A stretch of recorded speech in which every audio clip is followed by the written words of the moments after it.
रास्ते पे चल के तुम सुकून तलाश कर रहे हो, अल्लाह ने वहां सुकून नहीं रखा है। वरना मैं अक्सर कहता हूं कि सुशांत सिंह राजपूत जैसा करोड़ों में खेलने वाला फिल्म का एक्टर वो फांसी के फंदे पे लटक गया। अगर फिल्म में नाचने से सुकून मिलता तो फिर वो फांसी के फंदे पे नहीं लटकता। 30 साल की खूबसूरत लड़की एक्ट्रेस फिल्म में नाचने वाली, जिसके पीछे हजारों लड़के दीवाना रहते थे और करोड़ों लोग फिल्म में देख देख के उस पर जान निछावर करने को तैयार रहते हैं। वो लड़की की सड़ी हुई लाश घर से निकली। अगर हुस्न में ही खूबसूरती है और 1000 लड़कों के बीच में झूमने में मस्ती है तो उस लड़की को जहर करके नहीं मरना चाहिए। वस्सलातु वस्सलामु अला सय्यदिना मुहम्मदिन नबिय्यिल्लज़ी इस्तंक़ज़ना बिही मिन इबादतिल औसान वल असनाम व अला आलिहि व अस्हाबिहि नजबाइल बररतिल किराम अम्मा बअद फ़अऊज़ु बिल्लाहि मिनश शैतानिर रजीम बिस्मिल्लाहिर रहमानिर रहीम मा कान मुहम्मदुन अबा अहदिम मिर रिजालिकुम वलाकिन रसूलल्लाहि व खातमन नबिय्यीन व कान अल्लाहु बिकुल्लि शैइन अलीमा। सदक़ल्लाहुल अज़ीम व सदक़ रसूलुहुन नबियुल करीम। सामीन व हज़रीन, एक बार अदब से आक़ाए दो जहां फ़ख्र रसूलां सय्यद इंस व जां शफ़ी आसियां जनाब मुहम्मदुर रसूलुल्लाह सल्लल्लाहु अलैहि वसल्लम की बारगाह बेकस पनाह में नजराने दरूद पेश करने की सआदत हासिल करें। अल्लाहुम्मा सल्लि अला सय्यदना व मौलाना मुहम्मदिन मअदनिल जूद वल करम व आलिहि व बारिक व सल्लिम सलातन व सलामन अलैका या रसूलल्लाह। हदीस पाक में आया है कि जो एक बार दरूद भेजता है अल्लाह उसके नामे अमाल में 10 नेकियां अता फरमाता है। सुभान अल्लाह, सुभान अल्लाह। उसके 10 गुनाहों को अल्लाह माफ कर देता है। सुभान अल्लाह। तो इबादत समझकर सवाब की नीयत से आका अलैहिस्सलाम की ताज़ीम की खातिर खुश दिली से दरूद पढ़ना चाहिए, ना कि बोझ समझकर। चूंकि दरूद पाक पढ़ने से सीना रोशन होता है, आदमी की फिक्र पाकीज़ा होती है, सुभान अल्लाह, सुभान अल्लाह। आदमी के सीने का गुरूर दूर होता है। वाह, सुभान। दरूद पाक पढ़ने से मुश्किलें आसान होती हैं। जी माशाअल्लाह। दरूद पाक पढ़ने से आदमी की जायज़ और नेक हाजतें पूरी होती हैं।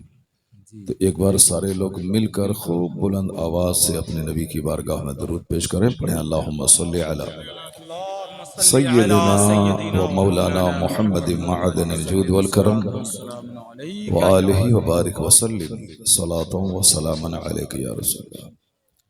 रुस्तमपुर तिगरी, जी माशाअल्लाह, मुरादाबाद जिला मुरादाबाद, इलाका पीपलसाना। जी हाँ माशाअल्लाह, बहुत खूबसूरत जलसा आपके यहाँ मुनक़िद हुआ। जी माशाअल्लाह। जलसा थोड़ा और खूबसूरत हो जाएगा। जितने लोग अभी हैं वो सारे लोग अदब से बैठ जाएं। बैठ जाएं। कमेटी वाले हजरत आप भी बैठ सारे लोग बैठ जाएं और ये सुधरने का गुफ्तगू गौर व फिक्र के साथ समाअत करें। बैठ जाएं, बहुत समझदार। कॉन्फ्रेंस का मकसद ही यही होता है कि थोड़ी देर बैठकर दीन सीखा जाए। सुभान अल्लाह, सुभान अल्लाह। सबों को मालूम है कि यह महफिल आक़ाए दो जहां सल्लल्लाहु अलैहि वसल्लम की मोहब्बत में, उनकी याद में मुनक़िद की गई है। और आप सबको मालूम है कि जहां एहतराम के साथ महफिल मुनक़िद होती है, आका अलैहिस्सलाम बनफ्से नफीस करम फरमा दें तो उस महफिल में तशरीफ लाते हैं। ये तस्वुर पहले था तो महफिल इनेकाद करने से पहले जगह की भरपूर सफाई होती थी जी, और खूब गुलाब छिड़का जाता था। सुभान अल्लाह। और उसमें बखुरात का इस्तेमाल होता था। और साहब मुश्क, अंबर, ऊद वगैरह खुशबुओं का इस्तेमाल होता था। सुभान अल्लाह, सारे लोग मुअद्दब और बावजू होकर बैठते थे, क्यों? यकीन था कि हुजूर महफिल में तशरीफ लाते। सुभान अल्लाह, सुभान अल्लाह। क्या बात है यार। अब धीरे धीरे लोगों की फिक्र भी उजड़ सी गई, इसलिए महफिलों की जो बहार थी, जो लज्जत थी, वो खत्म हो गई और जो अदब था वो भी खत्म होता चला गया। महफिलों में पहले नमाजी परहेजगार लोग बैठते थे, तो उन बुजुर्गों के बैठने की वजह से महफिल में खूब रहमत व नूर की झमाझम बारिश होती थी। और अभी कैसे बच्चे बैठते हैं महफिल में, न सर पे टोपी है, न साहब पाकीज़गी का कोई ख्याल है, और न ही दीन सीखने की नीयत से लोग आते हैं। जैसे काफिरों हिंदुओं के यहाँ कोई मेला लगता है, सांस्कृतिक कार्यक्रम होता है, उसी कार्यक्रम की तरह जैसे उसके छोकरे लुच्चे लफंगे चारों तरफ से पूरे कार्यक्रम को घेर लेते हैं और खूब हुल्लड़बाजी होती है। तो हमारे बच्चों ने भी उन्हीं हिंदुओं की धार्मिक सभा की तरह हमारे इस जलसे को एक सभा, एक मेला बना दिया। यही वजह है कि बच्चे आते हैं और नात सुने, खड़े खड़े गुटखा खाते रहे, पान चबाते रहे, गपशप करते रहे, मोबाइल चलाते रहे। अब बैठे, नात सुने और उसके बाद भाग गए। ये सारे बच्चे, अगर इनसे कहा जाए कि गैर मुस्लिम जो हम पर एतराज करता है कि इनके पैगंबर की जिंदगी का ये चैप्टर कैसा है, तो आप सारी जिंदगी अगर इसी तरह जलसा सुनते रहे कि नात सुन के भाग गए, तो तुम उसका जवाब क्या दोगे? तुम खुद उस काफिर की तरह कंफ्यूज्ड हो जाओगे जी, तुम खुद अपने मजहब में शक करने लगोगे। अल्लाह, जबकि ये खुसूसी इंतजाम सिर्फ मजहब इस्लाम में है। यहूदियों के यहाँ बाज़ाब्ता कोई नसीहत का कोई चैप्टर नहीं है। क्रिश्चियनों के यहाँ कोई वीकली या मंथली लोगों के समझाने का कोई सिस्टम नहीं है। क्रिश्चियन साल में एक बार वो सेंट मैरी अपने हिसाब से 25 दिसंबर को क्रिसमस डे मनाते हैं, चॉकलेट बांटते हैं और एक जोकर ड्रामा करता है, बस वो क्रिसमस डे अपना मना लिया। वीकली उसके यहाँ है, संडे के दिन चर्च लोग आए तो कुछ लोग चर्च जाते हैं, ढोल बजाते हैं, चीखते चिल्लाते हैं, चले। लेकिन ये इंतजाम कि हफ्ते में एक बार जुमा के दिन सारे मुसलमानों को कंपलसरीली मस्जिद में आना है और जुमा की नमाज बगैर तकरीर के नहीं होती है। 5 नमाजें जहां चाहे पढ़ लें, मगर जुमा की नमाज के लिए खुतबा शर्त है। जिस तरह बगैर वजू के नमाज नहीं होती है, उसी तरह बगैर खुतबे जुमा के जुमा की नमाज नहीं होती है। शरीयत ने यह इंतजाम किया है कि कम से कम हफ्ते में एक दिन जरूर अल्लाह का डर मुसलमान के दिल में डाल दिया जाए। सुभान अल्लाह, सुभान अल्लाह, वाह वाह। अब उस खुतबे जुमा में क्या कहा जाता है? इन्नल्लाह यअमुरु बिल अदल वल इहसान व ईताइ ज़िल कुर्बा व यनहा अनिल फहशाइ वल मुनकर वल बग़ी यअज़ुकुम लअल्लकुम तज़क्करून। यह एक जामे आयत है। इस आयत के बारे में मुफस्सिर फरमाते हैं कि कुरान में और कोई आयत नहीं भी नाजिल होती, सिर्फ यही एक आयत नाजिल होती तो नुज़ूल कुरान का मकसद पूरा हो गया। अल्लाहु अकबर, अल्लाहु अकबर, वाह वाह वाह, सुभान। तो इस आयत की तिलावत खुतबे जुमा में अरब में, अजम में, पूरी दुनिया में होती है। हम लोग बचपन से सुनते हुए चले आ रहे हैं और आप लोग भी सुनते हैं, लेकिन चूंकि तवज्जो आपकी नहीं रहती है, इसीलिए आज तक आपने आलिम से पूछा नहीं कि भाई इसी आयत की तिलावत क्यों होती है। 6666 आयतें कमोबेश कुरान शरीफ में हैं, सिर्फ इसी आयत की तिलावत क्यों होती है? न आपकी तवज्जो गई और हमारी तवज्जो भी बचपन में नहीं गई थी। अब जब मैंने गौर किया तब तवज्जो उधर गई है। उसका मतलब यही है कि सिर्फ इस आयत के पढ़ देने से समझ लो कि पूरा कुरान पढ़ दिया गया। अब उस आयत में क्या कहा जाता है? हर हफ्ते में मैं ये नसीहत, ये वाज की बात कर रहा हूं कि इस्लाम ने कितना जबरदस्त इंतजाम किया है। मुसलमानों का बच्चा बिगड़ जाए ऐसा हो ही नहीं सकता। मुसलमान आजाद, सरफिरे, बेखौफ, निडर, आखिरत से बिल्कुल बेनियाज ऐसा हो ही नहीं सकता। क्योंकि हमारे यहाँ है कि 7 साल के ऊपर के लोगों को नमाज पढ़ना है। मरु औलादकुम बिस्सलात वहम अबनाओ, सबे से अपने बच्चों को हुक्म दो नमाज का जब उसकी उम्र 7 साल हो जाए। वद्रिबूहुम अलैहा वहम अबनाओ अश्र से, अगर 7-10 साल के हो जाए नमाज ना पढ़ें तो माँ बाप को हुक्म है कि उसे मार के नमाजी बनाता। जमीन जगह मकान के बारे में कहीं नहीं आया है कि तुम बाप हो बेटे को 5 मकान दे दो, तुम बाप हो अपने बेटे को 10 बीघा जमीन दे दो वरना क़यामत के दिन पूछ होगी। नहीं, ये कहीं नहीं आया। क्या बात? ये आया है कि अपने बच्चों को हुक्म दो नमाज का, अगर वो 7 साल का हो जाए और 10 साल का हो तो उसे मार के नमाजी बना दे। चूंकि मुसलमान नमाज उसी तरह अपने लिए जरूरी समझता है जैसे जिंदा रहने के लिए खाने को बंदा जरूरी समझता है। जैसे नहीं खाएं तो मर जाए, वैसे नमाज नहीं पढ़ें तो समझ लें कि वो मोमिन ही नहीं है, वो ईमान ही नहीं। चूंकि लोग समझते ही नहीं है, इसलिए से अब बगैर नमाज के भी मोमिन बने रह सकते हैं। एक धारणा बन गई है कि नमाज पढ़ना एक ऑप्शनल मैटर है, पढ़ें तो ठीक है, नहीं पढ़ें तो ठीक है। यही वजह है कि लोगों के दिमाग में इस तरह की बातें आ गई हैं कि नमाज पढ़े बगैर भी मुसलमान रहा जा सकता है और जन्नत जाया जा सकता है। हालांकि ऐसा नहीं है। मुस्लिम शरीफ की हदीस में आया है, बैनल अब्दे वल कुफ्र तर्कुस सलात, एक मोमिन और एक काफिर के दरमियान जो चीज फर्क पैदा करती है वो नमाज। वाह, सुभान अल्लाह, सुभान। और क़यामत के दिन सबसे पहला सवाल नमाज का ही होगा। इन्ना अव्वल मा युहासबु बिहिल अब्द यौमल क़यामति सलात। फर्स्ट क्वेश्चन क़यामत के दिन जो होगा वो अबाउट प्रेयर, नमाज के बारे में होगा। अगर बंदा जवाब दे दिया तो अफलहा व अंजा, ही बिकेम सक्सेसफुल, वो कामयाब होगा। अगर जवाब नहीं दे पाया तो फ़क़द ख़ाबा व खसरा, व हिलाक और तबाह हो, बर्बाद हो गया। यह हदीस पाक में आया।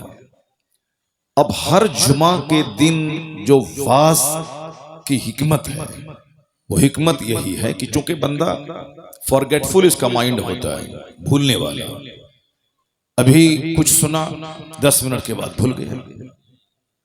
इंसान है ही ऐसा, ये भूलना भी एक बहुत बड़ी नेमत है जी। अगर बंदा नहीं भूलेगा तो उसका सीना गम से फट जाएगा जी। अगर किसी का बाप मर गया 2-4 दिन के बाद अगर वो बंदा बाप के गम को नहीं भूले तो मर जाएगा जी।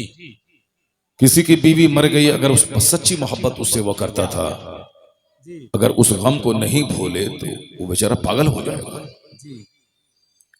एक प्रोफेसर साहब, एक ऑफिसर साहब थे, उसकी बीवी प्रोफेसर थी। मैं अक्सर कहता हूं कि किस तरह से लोग भूलते हैं और भूलना कितनी बड़ी नेमत है। जिस तरह भूलना एक डिमेरिट है, उसी तरह भूलना एक बहुत बड़ी मेरिट भी है। भूल अगर बंदा नहीं भूले तो मर जाएगा वो। किताबों में आया है कि जब कोई अपने अजीज रिश्तेदार को बंदा दफना के कब्रिस्तान से आता है तो पहले तो रोता था, सीना पीटता था, सर के बाल नोचता था, कैसे जिएंगे माँ के बगैर, बाप के बगैर। लेकिन कब्रिस्तान से लौट के आने के बाद उसको सुकून मिल जाता है। फिर 1-2 दिन के बाद धीरे धीरे भूल जाता है कि कोई मेरा बाप था जो मर गया।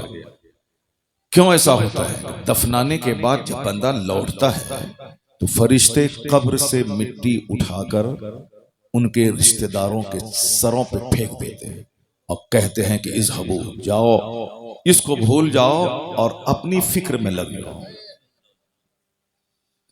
ये जाने वाला चला गया, अब तुम अपने बारे में फिक्र करो और सोचो। तो जलसा का मतलब होता है नात सुनना और उसके बाद घर चला जाना। वो बंदा कैसे हदीस सीखेगा, कैसे कुरान सीखेगा? अभी जिस तरह भीड़ लगी थी चारों तरफ नात सुनने की, अब पूरा मजमा उछल उछल के दाद दे रहा था और हाथ उठा उठा के पागल हो रहा था। जैसे लग रहा था कि ये इसराइल को यहां से उठेगा और इसराइल नाम का मुल्क दुनिया से मिटा देगा। ये नात सुनने वाला वो नात के मिसरे तो याद कर लेता है लेकिन मुस्तफा की हदीस याद नहीं कर पाता। करोड़ों मुसलमानों के बच्चे हैं जिसको एक हदीस याद नहीं है मुस्तफा का, बस जज्बाती, सेंटिमेंटल, संवेदनशील बन गए। उसके बाद पता चला कि दुनिया की थोड़ी सी मोहब्बत उसके ईमान को लूट ले गई। जब तक स्ट्रॉन्ग ईमान नहीं होगा उस वक्त तक ईमान के बचाने की फिक्र नहीं होगी। नौकरी का शौक बंदे को तबाह कर देता है, लड़की का चेहरा बंदे के ईमान को लूट लेता है। लाखों मुसलमानों की बच्चियां हैं जो काफिरों के साथ भाग गई, जबकि उसे मालूम है कि सारी जिंदगी जवान नहीं रहना और हमेशा दुनिया में नहीं रहना। और अक्सर लड़कियां जो मोहब्बत के नाम पे गैरों के साथ भागी, 2-4 महीने या 2-4 साल के बाद उसे जिल्लत का मुंह देखना पड़ता है। या तो उसकी बॉडी के 50 टुकड़े करके उसका प्रेमी उसको फेंक देता है, यही होता है ज्यादातर, या या फिर उसका प्रेमी उसको निचोड़ करके भाग जाता है। अब ये न घर आ सकती है, क्या करेगी? या तो तवायफ के कोटे पे इस्मत फरोशी करे या दरगाहों पे बैठ करके भीख मांगे, उसके अलावा कोई रास्ता नहीं रह जाता। लेकिन जो अपने माँ बाप की इज्जत करते हुए, अपने ईमान की कदर करते हुए अपने घर में रहती है और बाप बाप की मर्जी के मुताबिक शादी करती है, वो तो 90 साल के बुढ़ापे को भी पहुंच जाए तो अपने शौहर के नजदीक रानी बनी रहती है। वाह सुभान अल्लाह। और अगर बेटे वाली हो गई तो फिर तो बेटा उनका पांव चूमता है कि मेरी जन्नत मेरी माँ के पांव के नीचे। जो भाग गई काफिरों के साथ, जिनकी लाश के हजारों टुकड़े कर दिए गए, ये बताएं ना उसकी दुनिया रही ना आखिरत रही, दोनों जहान की रुसवाई उसके मुकद्दर में हो गई। चूंकि उस लड़की ने जाना नहीं, लड़की हो या लड़का, उसने जाना नहीं कि आखिरत क्या है, ये दुनिया का महत्व क्या है। ये दुनिया एक पानी का बुलबुला है, जैसे उठा खत्म हो गया। एक चिंगारी है जो भड़की बुझ गई। ये दुनिया के 100 साल एक सेकंड है, इसे खत्म हो गए। काफिर चाहे गुड़ खाए के गोबर खाए के शराब पिए के पानी पिए, उसका तो कोई संविधान ही नहीं है उसके पास, ना कोई जीवन पद्धति है, ना कोई नियमावली है, ना कोई सिलेबस ऑफ लाइफ है उसका। उसके नजदीक सब बराबर है, शराब बराबर है, गाय का पेशाब बराबर है, वो जो चाहे पिए। ये तो हम मुसलमानों को समझना है कि क्या राइट है क्या रॉन्ग है, क्या गुड है क्या बैड है, क्या जायज है क्या ना जायज है, क्या करना है क्या नहीं करना है। तो हम मुसलमानों को समझना है और हमको समझाने के लिए अल्लाह ने अपने महबूब को दुनिया में भेजा है, और हमको समझाने के लिए अल्लाह ने अपने महबूब पर कुरान नाजिल फरमाया कि अल्लाह के महबूब अपना वक्त ज़ाहिरी मुतय्यन पूरा करने के बाद अब वो अपनी कब्र अनवर में आराम करेंगे और सारी उम्मत पे नजर रखेंगे, और इनकी हिदायत के लिए मुस्तफ़ा की हदीस है और अल्लाह का कलाम कुरान करीम है। इन दोनों की रोशनी में मुसलमान जिंदगी गुजारते रहे। बहुत अच्छा। तो अब वो कुरान वो हदीस हमारे लिए एक जीवन पद्धति है कि हम कैसे जिए, कुरान में देखें, हम कैसे जिंदगी के दिन गुजारे, मुस्तफ़ा की हदीस में देखेंगे। दूसरों के पास इस तरह की कोई नियमावली नहीं है, जो मन में आए सो करना है। मन में आया शराब पी लिया, मन में आया गाय का पेशाब पी लिया, मन में आया गोबर का इस्तेमाल कर लिया, और मन में आया सांप को काट के खा लिया। जो मन में आया, जब चाहे वो रात के 4 बजे सो जाए, दिन के 11 बजे उठ जाए, कोई टोकने वाला नहीं है।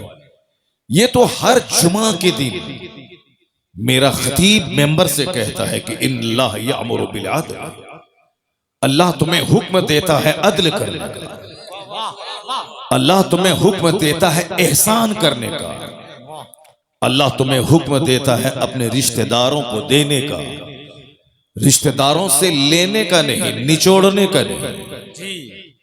अपने रिश्तेदारों से बाइक नहीं लेने का, कार नहीं लेने का, पैसा नहीं लेने का, क्या बात, बल्कि अल्लाह तुझे दे तो अपनी तरफ से जिस तरह अपनी माँ बाप को देना है उसी तरह अपनी सास को भी देने का, ससुर को भी देने का। अपनी बीवी के बाप को कंगाल बना के उस बीवी के सामने कैसे मुंह दिखाओगे जिस बीवी के बाप की जमीन बेचवा के तुमने गाड़ी खरीद ली, जी जिस बीवी के बाप को भीख मंगवा के तुमने स्कॉर्पियो ले लिया? कैसे उस बीवी को मुंह दिखाओगे? कैसे उसके सामने बोलोगे कि मैं तुम्हारा शौहर नामदार हूं?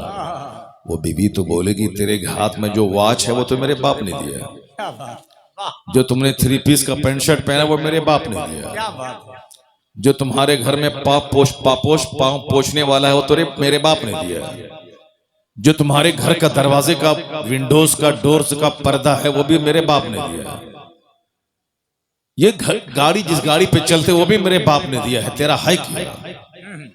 और तू जो बोलेगा कि मैं शौहरे नामदार हूं, शौहरे नामदार वो नहीं होता है कि जो अपनी बीवी के बाप को कंगाल बना के ऐश करता है। शौहरे नामदार वो होता है क्या बात है हजरत, जो अपनी कमाई से घर बनाता है, वाह अपनी कमाई से फर्नीचर बनाता है, अपनी कमाई से वॉच से लेके शूज से लेके स्पेक्टेकल से लेके 4 व्हीलर और 2 व्हीलर तक खरीदता है, अपनी कमाई से फ्रिज, एसी, वॉशिंग मशीन सब लेता है, और एक नेक संजीदा लड़की से निकाह करके उसके बाप से कहता है कुछ नहीं सिर्फ बेटी देना हमको, वाह, क्योंकि हमें निकाह करना है आपकी बेटी से।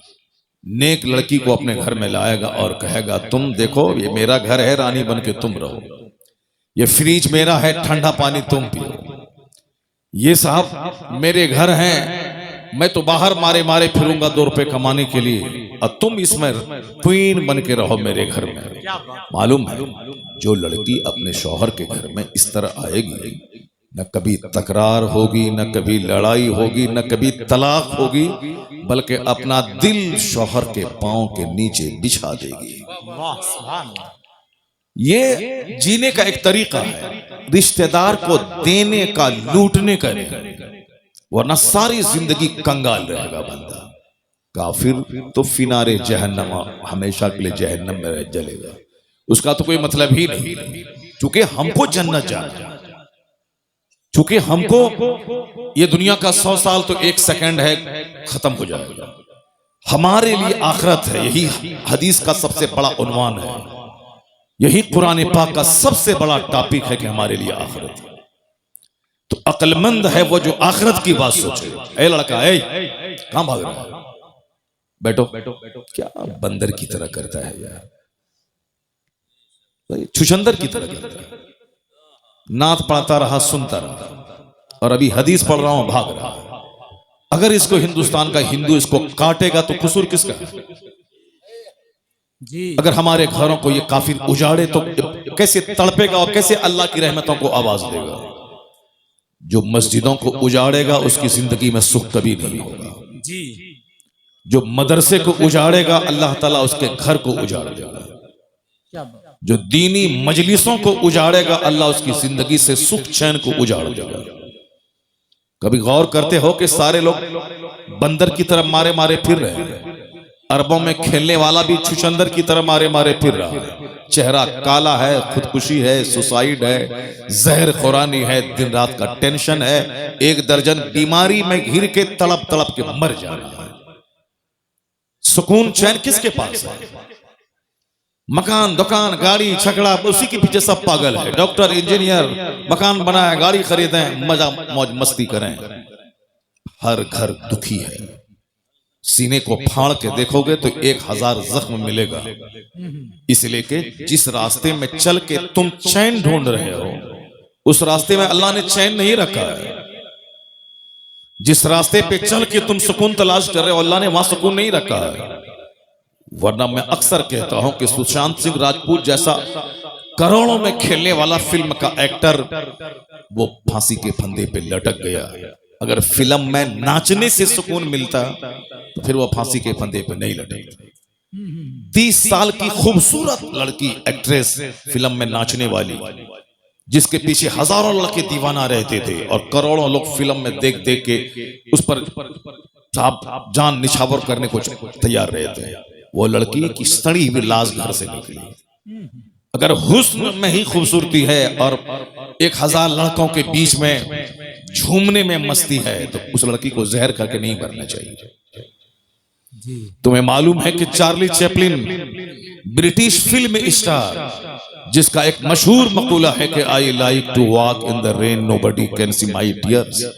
मैं बारिश में टहलना चाहता हूं ताकि जी भर के रोऊं और कोई मेरे आंसू को देख नहीं पाए। करोड़ों को हंसाने वाला, करोड़ों जिसके फैंस हैं, वो ब्रिटिश फिल्म स्टार है, मगर हिंदुस्तान में करोड़ों लोग हैं जो उनके फैन हैं, उनके साहब दिलदादा। लेकिन वो आदमी इतना गमगीन है, करोड़ों को हंसाने वाला। उसका मखूला अभी चार्ली चैपलिन बोले, वो इंटरनेट पे उसका ये लफ्ज सामने आ जाएगा, ये जुमला, I like to walk in the rain nobody can see my tears. मैं बारिश में टहलना चाहता हूं ताकि रोऊं, जी भर के रोऊं, कोई मेरे आंसू को देख नहीं पाए। डॉक्टर के पास गया था, वो कहा था मेरे दर्द की दवा दे दो। कहा क्या है? कहा अंदर से मैं दुखी और टूटा हुआ रहता हूं, चैन नहीं है। कहा चार्ली चैपलिन का शो देखा करो, थोड़ी सी चार्मिंग पैदा हो जाएगी, गम हल्का हो जाएगा। तो वो शख्स बोला चार्ली चैपलिन तो मैं ही हूं। डॉक्टर चेहरा देखने लगा उसका, थकता रह गया। कहा मैं, डॉक्टर चूंकि खुद उसका शो देखा करता था और हंसा करता था, गम को हल्का किया करता था, अब वो चौंक गया। जिसको हजारों लोग सुन के देख के गम की दवा करते हैं, वो शख्स अंदर से इतना दुखी है कि अपने दर्द की दवा तलाश करने डॉक्टर के पास आया और कहता है कि मैं जी भर के रोना चाहता हूं। और तुम मोटरसाइकिल खरीद के, मोबाइल चला के और गली कुचे में घूम करके एक तो छोटा सा घर बना के सोचते हो कि हमको सुकून मिल जाएगा। नहीं मिलेगा सुकून। न चार्ली के घर में सुकून है, न लता मंगेशकर के घर में सुकून है। अरबों में खेलने वाली, उसका भी एक जुमला द टाइम्स ऑफ इंडिया में छपा था, जो हिंदुस्तान का सबसे बड़ा अखबार है, द टाइम्स ऑफ इंडिया, अंग्रेजी का। क्योंकि तुमको हुल्लड़बाजी करने, गुटखा खाने से फुर्सत कहां है कि तुम अंग्रेजी का अखबार पढ़ेगा।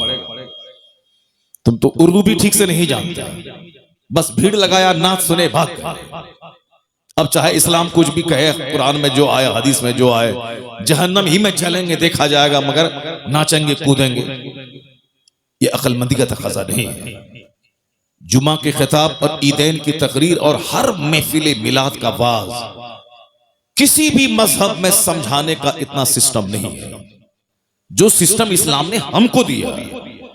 जुमा के दिन वाज सुनना ही सुनना है, ईद और बकरीद में तकरीर सुनना ही सुनना है।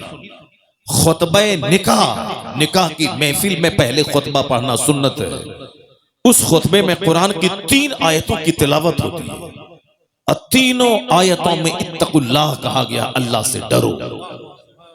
शादी का मौका है और ये खुतबा सुन्नत है, सरकार ने खुतबा पढ़ा और उसमें 3 आयतों की तिलावत होती है। या अय्युहन्नासुत्तकू, ऐ लोगो अल्लाह से डरो। या अय्युहल्लज़ीना आमनू तक़ुल्लाह हक़्क़ तुक़ाती, जिस तरह अल्लाह से डरने का हक है उस तरह ईमान वाले डरो। या अय्युहल्लज़ीना आमनू तक़ुल्लाह वक़ूलू क़ौलन सदीदा, ऐ लोगो, ऐ ईमान वालो अल्लाह से डरो और सच्ची बात बोलो, लाग लपेट वाली बात मत बोलो। अंदर में कुछ, जबान पे कुछ, मुनाफिकत वाली बात मत बोलो, सीधी बात बोलो, सच्ची बात बोलो। क़ूलू क़ौलन सदीदा युस्लिह लकुम, जो तुम्हारी जिंदगी को संवार देगा। अल्लाह से हम सोचते हैं कि निकाह का मौका खुशी का मौका है। 3 आयतों की तिलावत, आयात खौफ की तिलावत हुजूर ने की है। क्यों? कि इस मौके पे आदमी अक्सर बहक जाता है, इसलिए हुजूर ने 3 आयात खौफ की तिलावत करके बताया है। न तेरे बेटों की लाश तुझको काफिर बनाए, न तेरे बेटे की बारात तुझको दीन से फिरा दे। चाहे बेटे की बारात निकले तो भी तुम दीनदार बन के रहना, चाहे बेटी का जनाजा निकले तो भी तुम दीनदार बन के रहना। यानी बेटे की बारात निकले तो भी नमाजी बन के रहना, चाहे घर से जनाजा निकले तो भी नमाजी बन के रहना। ना खुशी का मौका तुझे फिरौन बना दे, न गम का मौका तुझे दकियानूसी बना दे और अल्लाह की रहमतों से मायूस कर दे। ऐसा नहीं, अपने रसूल की रस्सी को मजबूती से थामे रहना। गमी में भी मोमिन रहोगे, खुशी में भी मोमिन रहोगे, हर हाल में मुसलमान रहोगे। तो ये वास की तरकीब इस्लाम ने दी है। क्यों एक जुमा को तकरीर सुना कि दुनिया कुछ नहीं है, लगा कि अब हमको आखिरत की तैयारी करनी है। लेकिन जैसे ही वहां से जुमा पढ़ के घर आए, बाल बच्चों का मुंह देखा, तकरीर का 10% पानी वहीं खत्म उतर जाता है। फिर साहब Saturday, Sunday, Monday, Tuesday, Wednesday, Thursday, यानी शनिचर, इतवार, सोमवार, मंगल, बुध को धीरे धीरे 10%, 20%, 40%, 50%, काफिरों का, जोकरों का, शरीरों का, शराबियों का, बेनमाजियों का मुंह देखा। मौलाना साहब ने जो जुमा में समझाया था कि दुनिया जीरो है, आखिरत सब कुछ है, इसको लगा था कि अब मैं आखिरत की तैयारी करूंगा, तो जुमरात होते होते नसीहत का पानी उतर जाता है। अब वह अगले जुमा के दिन पक्का दुनियादार बन जाता। नहीं, मौलाना साहब जो बोला ये उनका काम है, मगर बगैर पैसा की दुनिया में इज्जत नहीं मिलेगी, पैसा कमाना पड़ेगा चाहे जहां से हो। अब ये पक्का फिरौन बन जाता। लेकिन शरीयत ने इंतजाम किया कि जो पानी नसीहत का सूखने वाला है, अगले जुमा को फिर नसीहत का पानी चढ़ा दिया जाए। सुभान अल्लाह, सुभान। जब जमीन सूखने लगती है, खेती के लायक नहीं रहती, आसमान का पानी उस मुर्दा जमीन को जिंदा करता है। उसी तरह दिल जब मर जाता है, गंदों बुरे लोगों की सोहबत में बैठ कर, तो इस्लाम ने इसीलिए हर जुमा के दिन तकरीर, खुतबे जुमा को लाजिम करार दिया है, ताकि जैसे ही दिल मरने वाला हो, अगले जुमा को नसीहत का पानी फिर उस पे डाल दिया जाए, ताकि वो दिल मरने से बच जाए। ये इतना जबरदस्त इंतजाम इस्लाम ने किया। क्या बात है हज़रत, वाह वाह। तो क्या कोई शख्स जो हर जुमा के दिन वाज सुनता है, अल्लाह के डर और आखिरत की बात, एक खुतबे में आया है, ज़ादुकुम कलीलुन कलील, तुम्हारा सफर का जो खर्च है बिल्कुल थोड़ा, तेरे पास नेकियां थोड़ी है, तेरे पास तू जिस रास्ते का मुसाफिर है, वह सबीलुकुम तवीलुन तवील, तेरा रास्ता बड़ा लंबा है। मरने के बाद कब्र में कितने हजार साल तक रहना है कोई नहीं जानता। कयामत कल कायम हो जाएगी, ये अलग बात है जी। लेकिन जो लोग आज से 10,000 साल पहले मर गए, कयामत तो आज तक आई नहीं। वो 10,000 साल से अपनी कब्र में है, आलम बरज़ख में है, वो कयामत नहीं कायम हुई। इसलिए यह है कि कयामत कल कायम होगी, लेकिन कल का मतलब ये नहीं कि कल टुमारो, कल का मतलब है कल चाहे 1 करोड़ साल के बाद आए, वो कल ही कहलाता है। क्या बात है। तो कयामत 5,000 साल के बाद आएगी, तो कब्र की मंजिल हजारों साल की। मैदान महशर जब कायम होगा, जब कयामत आएगी, दुनिया का विनाश होगा, वहां का जो एक दिन होगा 50,000 साल का होगा। अल्लाह, कोई दरख्त और किसी दीवार का साया नहीं होगा, कोई दरख्त नहीं होगा, तमाम पर जमीन परपट मैदान हो जाएगा, और वहां हिसाब किताब होगा। लोग अपने अमाल के हिसाब से नाक तक, गर्दन तक, सर तक पसीने में डूबे रहे। सवाने से पे आफताब, जमीन तांबे की, कोई किसी का पुरसाने हाल नहीं। न माँ अपने बच्चे को याद करेगी, न बच्चा अपनी माँ को याद करेगा। यौम यफिरुल मरअु मिन अखी व उम्मिही व अबी, कुरान में अल्लाह कहता है, डरो उस दिन से जिस दिन एक भाई भाई से भागेगा, औलाद वालदैन से भागेगी, माँ बाप औलाद से भागेंगे। इकलौता बेटा जिसके बगैर माँ जिंदा नहीं रह सकती थी, कयामत के दिन वो देखेगी कि मेरे बेटे को आग में डाला जा रहा है, मेरा बेटा एक नेकी की खातिर जहन्नमी बन रहा है, माँ एक नेकी उसको नहीं देगी, क्योंकि वो आखिरत है, दुनिया नहीं है, वो आखिरत है। आखिरत में कोई किसी का पुरसाने हाल नहीं होगा। यौम यफिरुल मरअु मिन अखी व उम्मिही व अबी व साहिबतिही व बनी लिकुल्लि इम्रिइन मिनहुम यौमइज़िन शअनु युग़नी। सारे लोग अपने अपने मामलात में इतने मशगूल होंगे कि कोई किसी का पुरसाने हाल नहीं होगा। नात सुनो और खूब जन्नत में कूद के चले जाओ। सरकार गौसे आजम 40 साल तक इशा के वजू से फजर की नमाज पढ़े थे। 40 दिन नहीं, 4 साल नहीं, 40 बरस। अब पूरी रात एक पांव पे खड़े होके पूरा कुरान खत्म कर लेते थे। और जहां वो अल्लाह के वली थे, माँ की गोद से ही वली बन के पैदा हो गए थे जी। उनके बारे में आया है कि जब वो मकतब जाते थे तो फरिश्ते उनके आगे आगे चलते थे, कहते थे बच्चों रास्ता खाली कर दो, अब्दुल कादिर इस रास्ते से आने वाले हैं। बचपन से वली थे, उनको 40 साल तक इशा के वजू से फजर पढ़ने की क्या जरूरत थी। उनको 100 असातिज़ा के दरवाजे पे जाके इल्म हासिल करने की जरूरत क्या थी। उनको 91 साल तक खौफे खुदा में जीने की जरूरत क्या थी। दरख्त के पत्तों को खाकर 25 साल तक सहरा और जंगलों में रहे, क्या जरूरत थी। बस खेल तमाशा है, जन्नत मिल जाएगी। दुनिया में लड़की के पीछे पागल रहे, जन्नत मिल जाएगी। सारी जिंदगी फजर छोड़ते रहे, जन्नत मिल जाएगी। जलसा जुलूस को वीरान कर दे, उजाड़ दें, जन्नत मिल जाएगी। मस्जिद के दरो दीवार को उजाड़ दें, जन्नत मिल जाएगी। मन की गुलामी नहीं चलेगी, शरीयत की गुलामी चलेगी। अल्लाह ने अपने महबूब को भेजा है, महबूब की पैरवी मैं दोनों जहान की भलाई। जी लोग ख्वाहिशात के गुलाम हो गए, जैसे काफिर ख्वाहिशात के गुलाम।